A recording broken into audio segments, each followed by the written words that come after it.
Selamat pagi ibu bapak, opa oma dan saudara-saudaraku yang baik. Malam telah berlalu, pagi yang baru telah tiba. Puji syukur kepada Tuhan. Ia mendampingi kita sejak Senin hingga hari Sabtu ini. Bacaan diambil dari Matius 6 ayat 19. Janganlah kamu mengumpulkan harta di bumi. Di bumi ngengat dan karat merusakkannya, dan pencuri membongkar dan mencurinya. Saudaraku, ada sebuah kisah lama. Suatu hari seorang pendeta mengunjungi rumah teman lamanya, seorang kaya raya, yang kemudian mengajaknya naik ke sebuah bukit. Di sana mereka melihat pemandangan luas. Demikian juga bisa melihat hal-hal yang dimiliki oleh orang kaya tersebut. Pak pendeta, kata orang kaya itu, saat pertama aku datang ke sini, aku tidak punya uang. Coba lihat, tanah di sepanjang selatan sampai utara dari rumahku sekarang milikku. Dan lereng bukit itu sampai ke barat yang dipenuhi hutan lebat itu juga milikku. Pendeta itu menatap berkeliling dengan kagum. Betapa besar pencapaian teman lamanya itu. Dulu dia miskin, kini dia seorang kaya raya. Kemudian sang pendeta itu menatap ke langit dan telunjuknya diarahkan ke atas. Ia bertanya, "Berapa banyak yang kau miliki di sana?" Pendeta itu mengajukan pertanyaan itu dengan lembut. Orang kaya itu terdiam. Ia menundukkan kepala dengan rasa malu. Saudaraku, esensi atau inti cerita itu punya pesan yang menyerupai dari nasihat Tuhan Yesus. Banyak orang berkonsentrasi, bahkan bergulat tanpa lelah mengejar kekayaan di bumi ini, lalu lupa bahwa kekayaan demikian sangat rentan, tidak abadi. Kekayaan itu memang bekal hidup, tapi hidup di bumi ini.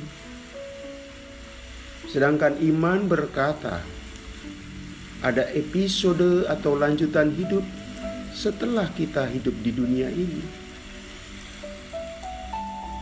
Bekal hidup berupa harta benda tidak mencukupi untuk kelanjutan hidup di sana itu.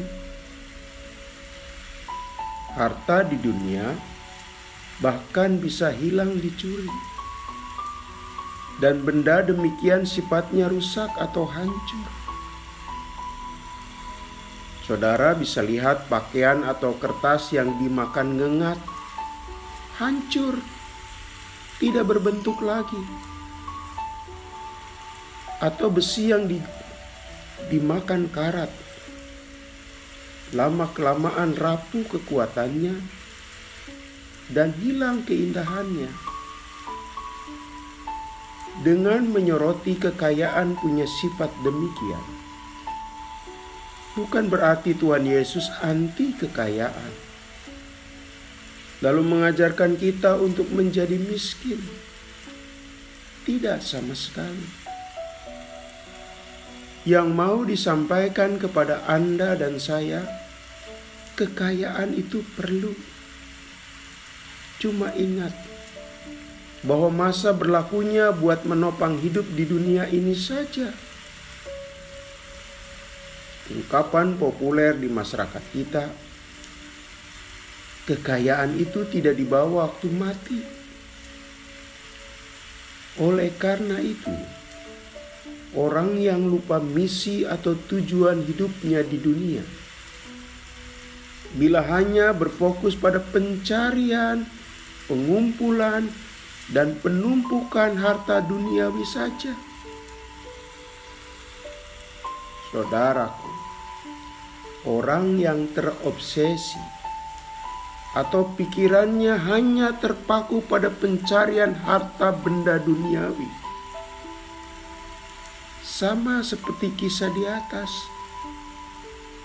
Orang kaya itu lupa untuk kehidupan pasca di dunia ini. Kita juga butuh harta sorgawi. Hari ini, Sabtu, sisihkan waktu buat keluarga bersama menikmati dan berbagi kehangatan cinta kasih. Kita pun tetap memberi waktu berharga buat Tuhan. Orang yang hanya berkonsentrasi untuk mencari kekayaan dan menumpuk harta benda, itu sama dengan orang kaya yang bodoh dalam perumpamaan Tuhan Yesus. Ketika malaikat datang, ia tidak bisa menolak kematian. Dan orang kaya itu tidak menyiapkan diri untuk menghadapi momen itu. Padahal momen itu akan dihadapi dan dialami setiap orang. Mari hidup di dunia ini. Kita boleh mencari harta, tapi jangan lupakan harta sorgawi yang menjadi bekal utama kita setelah hidup nanti.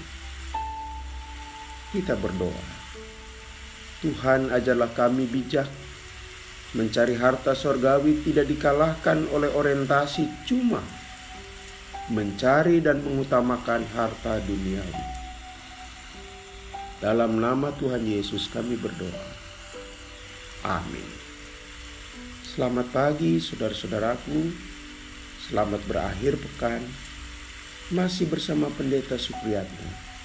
Tuhan memberkati.